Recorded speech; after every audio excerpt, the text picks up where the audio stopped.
வணக்கம் மக்களே. இப்போ நம்ம தேவனிடமிருந்து ஓடிப்போன ஒரு மனிதனை பற்றின கதையை தான் பார்க்க போகிறோம். இந்த கதையை பார்த்தீங்கன்னா நம்ம எபிசோடு வாயிலாக பார்க்க போகிறோம். இன்னைக்கு நம்ம இந்த கதையோட தொடக்கத்தை பார்க்கலாம். தேவன் யோனாவை அழைத்து, நீ நினிவேக்கு போ, அங்கு இருக்கிற மக்களின் பாவம் என் சமூகத்தில் எட்டினது, அவர்களுக்கு விரோதமாக பிரசங்கம் செய் என்றார். உடனே யோனா தேவனுக்கு செவி கொடுக்காமல் தேவனிடமிருந்து விலகி ஓடினான். தேவன் அவரை நினிவேக்கு போக சொன்னால், ஆனால் இவர் தர்ஷீஸுக்கு போகும் கப்பலில் ஏறினார். இப்படி இவர் தர்ஷீஸுக்கு போகும் கப்பலில் ஏறின உடனே அந்த கடலை சுற்றி பெரிய கொந்தளிப்பு உண்டாயிற்று. அப்போ அந்த கப்பற்காரர் எல்லோரும் பயந்து அவரவர் தங்கள் தங்கள் தேவனை நோக்கி வேண்டுதல் செய்ய ஆரம்பித்தனர். ஆனால் நம்ம யோனா மட்டும் கப்பல் கீழ்த்தட்டில் நித்திரை பண்ணி கொண்டிருந்தார். இப்படி யோனா தூங்கிட்டு இருந்தப்போ மாலுமி ஒருத்தர் வந்து, நீங்கள் மட்டும் ஏன் தூங்கிட்டு இருக்கீங்க, எழுந்துருங்க, நாம் அழிந்து போகாதபடி தேவனிடத்தில் வேண்டுதல் பண்ணுங்க அப்படின்னு சொன்னாராம்.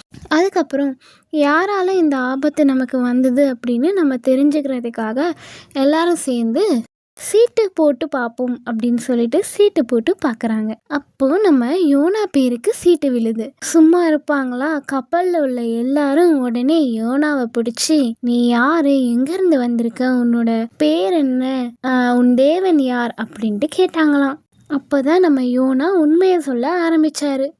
நான் ஒரு எபிரேயன், இந்த சமுத்திரத்தையும் பூமியும் உண்டாக்கின பரலோகத்தின் தேவனாகிய கர்த்தரிடத்தில் பயபக்தி உள்ளவன் அப்படின்னு சொன்னாராம். அவர் எப்படி தேவனிடத்தில் இருந்து ஓடி போகிறார் அப்படின்ட்டு மக்கள் எல்லாருக்கும் தெரிவிச்சிருக்கார்.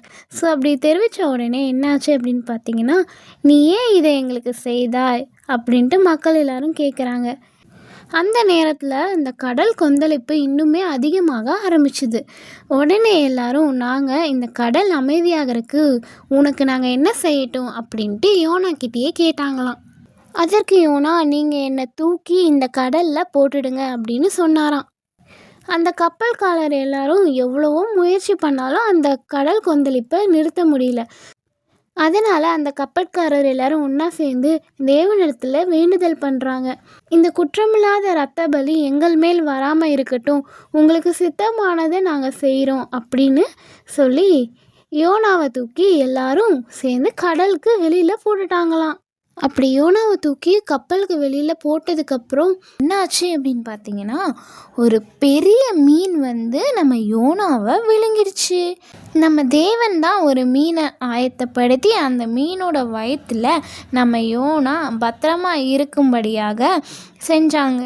இப்படி இந்த மீன் யோனாவை விழுங்கிட்டக்கப்புறம் யோனா இரவும் பகலும் 3 நாள் பார்த்திங்கன்னா அந்த மீனோட வயிற்றிலே இருந்தார். அந்த நேரத்தில் யோனா தேவனை நோக்கி விண்ணப்பம் பண்ணார். அப்போ கர்த்தர் மீனுக்கு கட்டளையிட்டு அது யோனாவை கடற்கரையில் கக்கிச்சு. அதுக்கப்புறம் 2வது தடவை யோனா கர்த்தரை நோக்கி விண்ணப்பம் பண்ணுகிறார். அப்படி விண்ணப்பம் பண்ணும்போது தேவன் என்ன சொல்றாருன்னா, நீ எழுந்து நினிவேக்கு போ, நான் உனக்கு கற்பிக்கும் வார்த்தையே அந்த தேசத்துக்கு விரோதமாக பிரசங்கம் சொல் அப்படின்னு சொன்னாராம். அதுக்கப்புறம் யோனா எழுந்து கர்த்தர் சொன்னது போல நினிவேக்கு போனாராம். அதுக்கப்புறம் என்ன பண்ணுறார் அப்படின்னு பார்த்தீங்கன்னா, அங்கே இருக்க மக்கள்கிட்ட போயிட்டு, இன்னும் 40 நாள் தான், அதுக்கப்புறம் இந்த நினிவே அழிந்து போயிடும் அப்படின்ட்டு பிரசங்கம் பண்ண ஆரம்பிக்கிறார். அப்போ அந்த ஜனங்கள் கேட்டு பயந்து தேவனை விசுவாசிச்சுட்டு நம்ம 40 நாளும் உபவாசம் பண்ணுவோம் அப்படின்னு சொன்னாங்களாம். இந்த செய்தி பார்த்தீங்கன்னா நினிவே ராஜாவுக்கு எட்டிடுச்சு. அப்போ அந்த ராஜா தன்னோட உடையெல்லாம் கலற்றிட்டு ரெட்டை உடுத்திட்டு சாம்பலில் உட்கார்ந்தாராம். அப்போ அந்த ராஜா, நினிவேல இருக்க ஒவ்வொரு மனுஷங்களும் சரி மிருகங்களும் சரி யாருமே 40 நாளும் சாப்பிடக்கூடாது, தண்ணி குடிக்கக்கூடாது அப்படின்ட்டு ஒரு கட்டளையை இட்டாராம். அதுக்கப்புறம் பார்த்திங்கன்னா அந்த மக்கள் எல்லாரும் ரெட்டை உடுத்திட்டு 40 நாளும் சாப்பிடாம தண்ணி குடிக்காமலேயும் இருந்தாங்களாம். அதே மாதிரி அவங்களோட பொல்லாத பாவத்திலேருந்து மனம் திரும்பினாங்களாம். யாருக்கு தெரியும், ஒருவேளை தேவன் நம்ம மேலே மனஸ்தாபப்பட்டு நம்மளை அழிக்காமல் விடலாம் அப்படின்னு சொன்னாங்களாம். அதுக்கப்புறமா என்ன நடந்தது அப்படின்னு பார்த்தீங்கன்னா, இந்த ஜனங்கள் இப்படி மனம் திரும்புகிறத தேவன் பார்த்து அவர் மனஸ்தாபப்பட்டு இந்த மக்களை மக்களை அழிக்க வேணாம் அப்படின்ட்டு முடிவு செய்கிறார். யோனாக்கு இது கோபத்தை வர வைத்தது.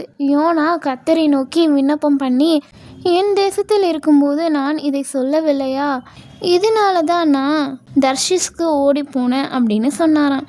இப்போது என்னோட ஜீவனை எடுத்துக்கொள்ளும், நான் உயிரோடு இருப்பதை பார்க்கிலும் நான் சாகிறது நலம் அப்படின்னு சொன்னாராம். அப்போ தேவன், நீ எரிச்சலா இருக்கிறது நல்லதா அப்படின்னு கேட்டாரு. பின்பு யோனா நகரத்துக்கு கிழக்கே போய் ஒரு குடிசையை போட்டு அந்த குடிசையில் உட்கார்ந்துட்டு என்ன நினைச்சாரு அப்படின்னா, இந்த நினிவேக்கு சம்பவிக்கிறத நான் பார்க்க போறேன் அப்படின்னு சொல்லிக்கிட்டு உட்கார்ந்துருந்தாராம். அப்போ தேவன் யோனாவுக்கு நிழல் வரும்படியா ஒரு ஆமணக்கு செடியை வளர பண்ணினாராம்.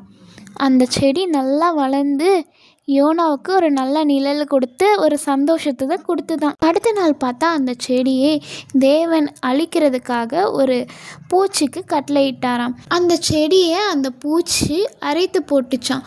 அதனால அந்த செடி காய்ந்து போச்சு.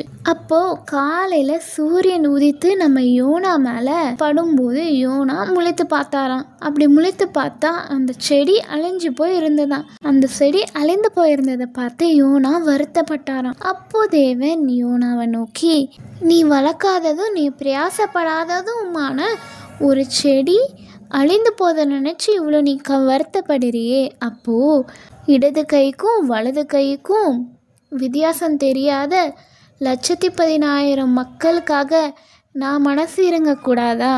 இந்த நினிவே நகரத்துக்காக நான் பரிதபிக்க கூடாதா அப்படின்னு கேட்டாராம். இதோட இந்த கதை முடிவடையுது.